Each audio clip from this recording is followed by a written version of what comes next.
Эрд үрд цагт гин алд биен хөвчийн баавгай шиг араа шүдэн арслан бар шиг авир зан нь алтан улсыг чичрээж ааш аяг нь татар нутгийг донсолгож хүрэн арьсан хөвч дуулах шиг хүрэл духан хагчин бух шиг нүднээс нь гал гэл тагнаж шүднээс нь захиур захих мэт Есүхэ Баатар хантай мөнгөн бугын ивэр адил мөөрлөн салаасан гизэгтэй цасан цагаан царайда сарнаан улаан дэлбэ адил уруултай тунгалаг нүдэнд нь тэнгэрийн одод түгөх мэт ялтгар тунмал цагаан царайд нь нарны мишгэл тодрох мэт хацартай ухаан яруу оюун цэлмэг өвлөн суучигэл гэсэн сэцэн мэргэн хоёр хатантай бэх төр тэмүүчин хасар билгүүнтэй каучигүн тэмүүлэн тэмүүгийн нэртэй 7 хүүхэдтэй хамаг Монгол улсын хан хатан ард олонтойгоо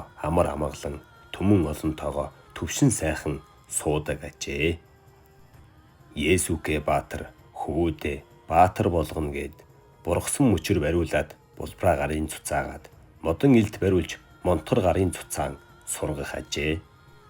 Өвлөн хатан их хөвүүдэн сул суухыг сурлаа ангаж суухыг мэдлээ. Чи зүгээр суулаа чимэх үйл хийсэнгүй. Чи дутуу суулаа дусал үйл хийсэнгүй хэмээн сургах бүлгөө.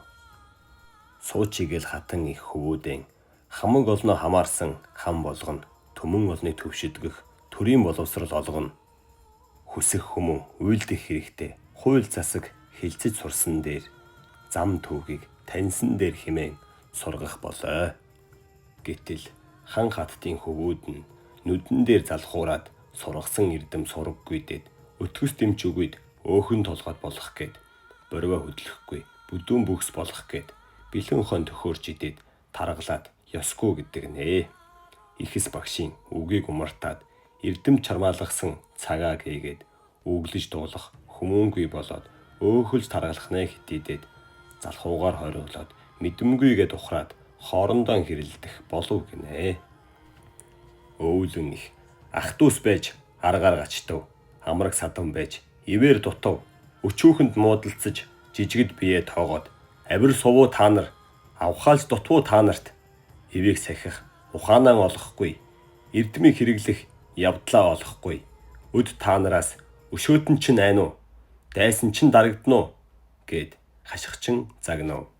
Суучигэл хатан их нь өчүүхэнд залхуурч хэвтэн залхуу занг авдраллаа. Зүгээр суугаад тэнхээждэггүй. Зүлгэж суугаад тэнхээждэг юм. Үглэж суугаад тэнхээждэггүй. Өрөмдөж суугаад тэнхээждэг юм гэд зандарлаа. Нэгэн өдөр 5 хавартай Тэмүүчин хүү нь өөрийгөө ихээ том хүмүүн болчихсон гэд ухаан тоглоод ирэхээр нь өвлөн их жаа чи тиймэн их эртэй юм бол тиймэн их эрдэмтэй том хүмүүн болсон юм бол надад булга аваад ирдээ гэж хэлэв. Тэмүүчин хүү хаанаас авалноо гин. Өвлөн их би яаж мэддгийг юм чинь ир юм бол чи өөрөө мэдэхгүй юу гэд явуулжээ. Гэтэл Тэмүүчин хүү тэрэн өдөртөө туучин явсаар орой хөлстөн ирээд ижи минь ээ тэр булга манай нутагт ховорцсон гинэ. Хойх нутагт баргуужин төхмөөс арилжаа хийж авдаг гин шүү. Би танд булга өнөө гарагтай олж өгч чадахгүй гэвэ. Өвлөн их чи яасан мунхаг юм арилжаанд яваад ирэхгүй юу гэд хөөв. Тэмүүчин хүү суучигэл хатны гертээ хончхоод маргааш нар мандвуу үгүй юу булганы арьс авахаар суучигэл хатнаас арилжаа хийх алтан эд аван арилжаа хийгээд өнөө булгаа авчирав. Өвлөн их за явдлаа хэл гэхэд Тэмүүчин хүү суучигэл эжинд өдөртөө тус хүргэн 10 гаригта ачлал хариулна гэд учраа хэлэхэд нэг алтан эмэг өгсөн шүү надад. Тэр алтан эмгээрээ ойр явдлын нэгэн арилжаачинд очоод булганы үс авъя гэхэд нэг төлөг шахуу үн хэлэв. За энэ эдийг худалдаад та минь иймэн үнэтэй баймгүй. Тэмэн жаахан булганы арьс хүсгэд яахан та тийм их үн хэлнэ гэв.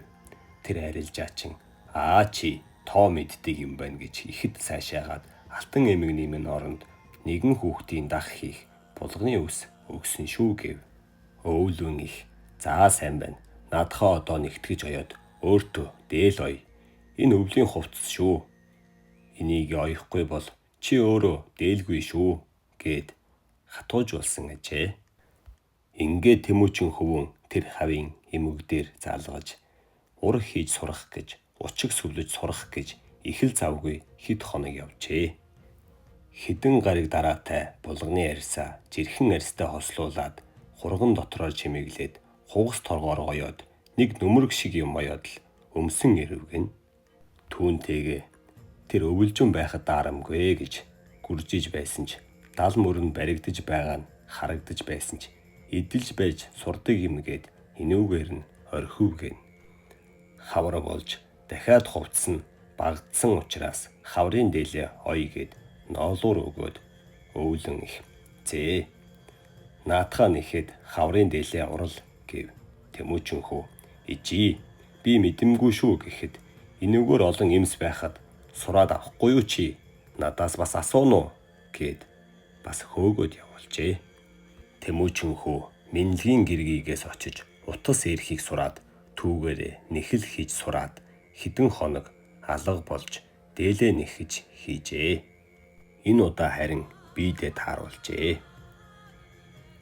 Зун болжээ. Нэмэглэх болоход Тэмүүчин хөвөнд хувцас хэрэгтэй болов гин. Өвлөн их. Өөрөөр нь урлуулна гэж санаад одоо чамд зуны хувцас хэрэгтэй. Наад дээлээ аль нүцгэн яммаар байна уу? Эсвэл нүглээ нуумаар байна уу? Өөрөө сэтг гэд хөмднөөс нь бусдыг нь аваад нүцгнээр нь хөөгөөд гаргачихжээ.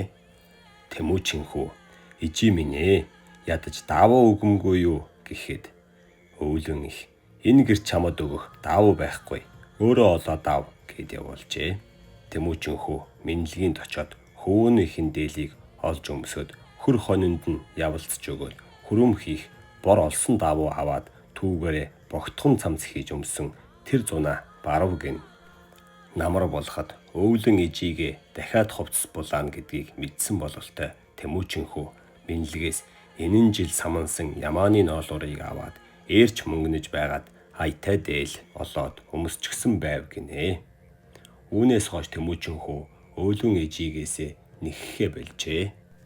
Энэн явдлыг харж байсан хасар дүүн дараа жил миний явдал болох нь гэд Тэмүүчин ахтайгаа нийлээд өөрийн хувцсыг урлах болжээ. Харин бэх төр бэлгүүнтэй хоёр суучийг л хатан ижигээрээ хувцаан урлуулж энэ биеэ гоодож торог дурданд хөлбөрөх тул энэ явдлыг харчхаад Тэмүүчин хасар хоёрыг хачин ихээр шоолов гин. Үүнд хасар өвлөн ижидээ хандан та юунд ууралнам? Суучийг л ижи хүүддээ дээл хийж өгсөн байхад та юунд надад хийж өгөмгүйгээд аашлах нь тэрэ. Өвлөн их. Адил ижи чинь байхад тэр суучийг хэлээр хийлгэхгүй юу? Би та нарт урлах зав үгүй. Дүү нарт чинь урлаж өгнө. Өдий том болцоход өөрсдөө урлахгүй юу? Та нар үзүр хурууд чинь ямар мөрөөсөн бус гэд зэмлэхэд хуйлгнан гарч гүйн суучийг л ижидээ очин ховлов гин. Суучийг л их ижийн чинь зөвөө зөв. Энийгээ өөрсдөө урал. Би та нарыг шоолоогүй бусуу. Бэхтүр бэлгүнтэйг бүүтоо. Энэ хоёр ур муу.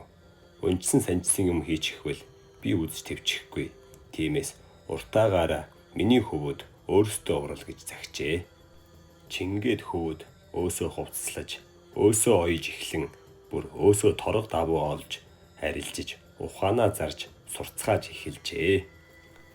Каучи гүн хоёр ахынхаа өөсөө хувцас хийхийг нь айжчихад ижи минь ээ надад хэдэн төлөв байдаг вэ гэж асуув гин. Өвлөн их. Чамд 5 төлөв буй гэхэд Каучи гүн би нэгийг авч болох уу гэхэд өвлөн их. Болно. Чиний хэм чин гэв. Тэгтэл нөгөөхөө Каучигийн хүү Минлэгт аваачиж өгөн хүүхдийнх нь хуучин хувцснуудыг аваад өмсчихч гиндэ. Үүнд Каучигийн хүн ахын замналаар босч өөрийн замналаар өмсөх хувцаа олсон тул сайшаав гин. Гэтэл хасар хүн харчхаад ижи та Каучигийг яагаад хувцас урлуулахгүй байгаа юм гэхэд өвлөн их. Та нарыг өөсийнхөө хувцсыг өөсөө ол гэснээс урлаадах гээ юу гэхэд хасар эртхэн хэлэхгүй дээ Каучиг минь гэд цохиж авчихад л гүйж суучгил ижидэн очиж баг ижий. Би бэлгүүнтэй хувцсыг өмсөж болох уу? Угаасаа багдчихсан юм чинь хаялтай бос. Дүүгүй юм чинь та над өгчих гээд бэлгүүнтэй хувцсыг аван өмсчээ. Ийхүү сэцэн мэргэн хоёр хатад хөвүүдэн урлаад өмснө үү, арилжаад өмснө үү, бусдыг хөдөлгөнө үү, өөрийгөө хөдөлгөнө үү гэх ухааныг олуулан сургасан ажээ.